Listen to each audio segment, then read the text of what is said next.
So today I'll be interviewing Nicole Antonio.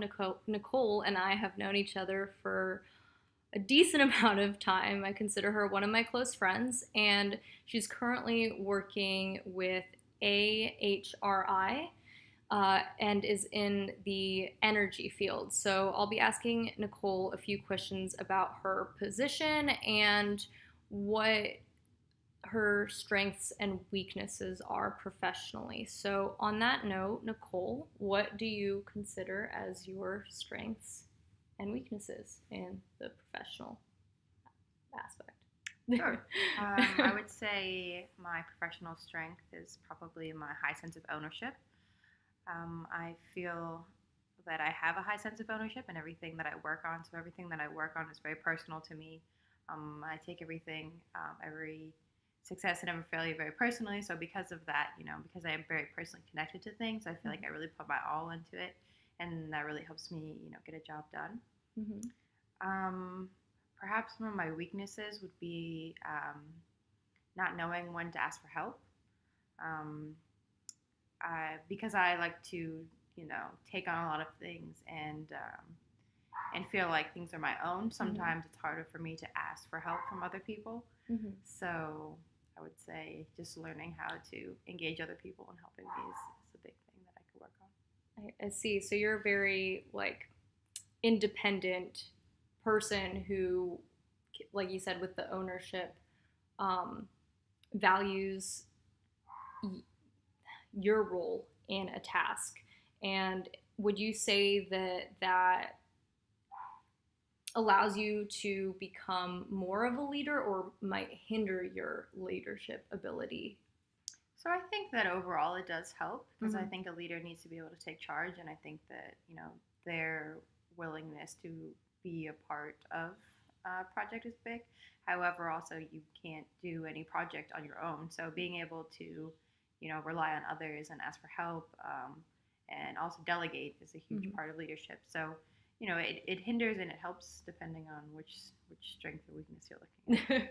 And I guess the task as well, right? Yes. So, can you name a time when this strength, this ownership that you possess, allowed you to succeed past a position and maybe attain a higher position?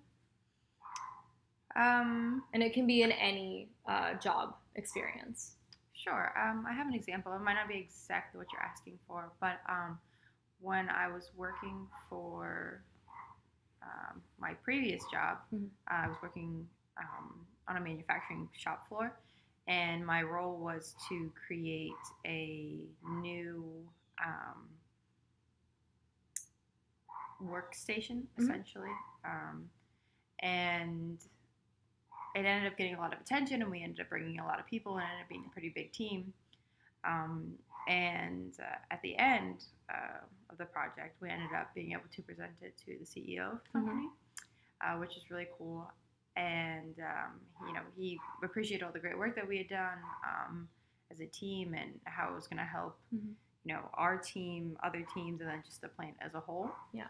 So getting that recognition was great, and it didn't necessarily promote me immediately to a better or different position. Yeah. However, getting that recognition was huge, and I feel like it's something that had I not been so personally invested in the project and not been, not stuck with it the whole time, then maybe I wouldn't have got the recognition that, I think I deserved. That's and the team deserved as well. Well, that's wonderful. I mean, that's great to hear you sticking with an idea and following it through, and how it seems like it added to your confidence in a sense. Definitely. And in saying that, how do you think that example or just your general past work experiences have affected your current career interests? Sure. So I've done a bunch of different things. And I think that the best way to know what you want to do is by doing of things that you don't want to do. And I think that it helps you figure it out because, in college, it's easy to say, oh, I know I want to do this. Mm-hmm. But then when you go out in the field, it's not always exactly what you think that it's going to be like. Yeah. So I was really lucky that I got to dabble into different things and kind of try different things out. Mm-hmm. For me personally, I really like the energy field. I'm really interested in renewable energy, but I'm also very hands-on. So I think doing research and just being in the field is a great experience, and it's something that I know that I like now that I've been able to have the opportunity to work along those lines. So. It's okay. That being said, what are some things that you value in the organization that you currently work with, or maybe some things that you didn't hold in high regard in past organizations that you consider to be something that you look for when you're applying for a job or when you choose to stick with a company? Sure. Well, there's two things that are pretty related. One is just a work-life balance. So the job I'm at now, they do a great job of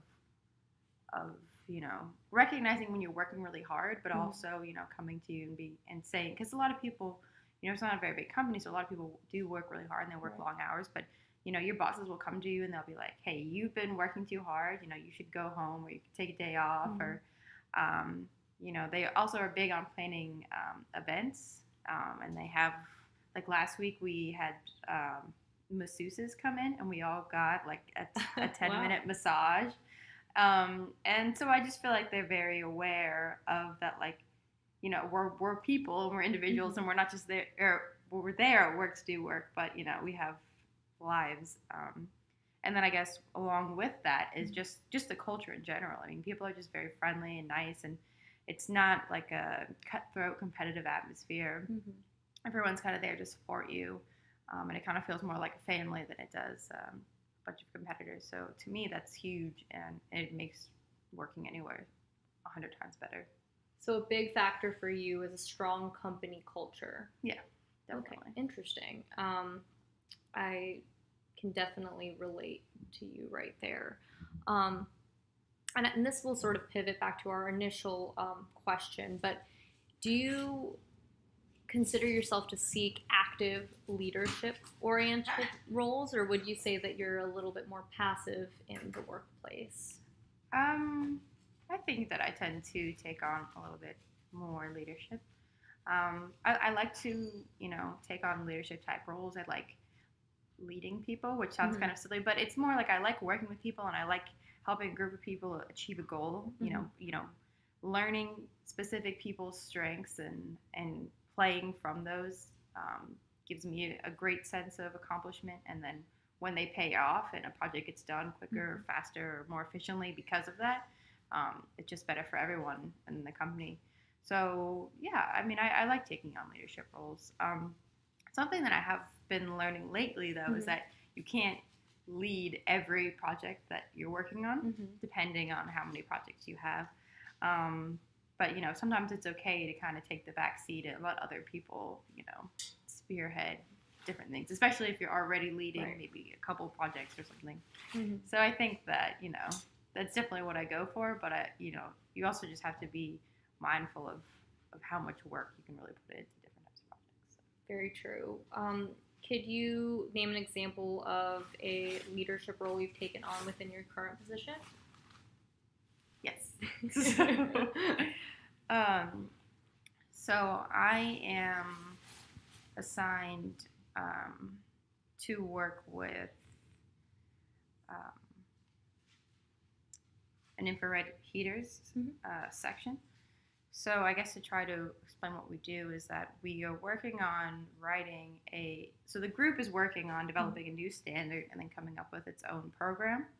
And the program essentially holds other manufacturers within the program to certain regulated standards. Standards. So we're working on writing a new standard. And I guess in the way that I feel that I have taken leadership is by, scheduling weekly meetings Mhm. with the team, having an outline. So every week we have an agenda in which I highlight, what specific things need to be done during the meeting.